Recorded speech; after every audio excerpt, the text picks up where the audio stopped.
మనం వచ్చిన నేపథ్యం, మన రాణించిన తీరు, మనకు అవకాశం ఇచ్చిన వాళ్ళను తక్కువ చేసి మాట్లాడవలసిన అవసరం లేదు, చిన్న చేసి చూడడము పద్ధతి కాదు.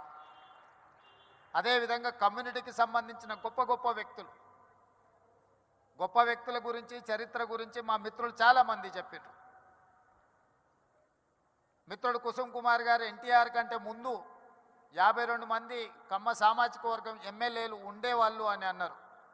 కానీ ఎన్టీఆర్ వచ్చిన తర్వాత ఎన్టీఆర్ ఒక బ్రాండ్ క్రియేట్ చేసింది. NTR is brand for politics, NTR is brand for leadership. వారు ఇచ్చిన అవకాశాలతోని ఆ రాష్ట్రమైనా ఈ రాష్ట్రమైనా ఏ రాజకీయ పార్టీ అయినా ఈరోజు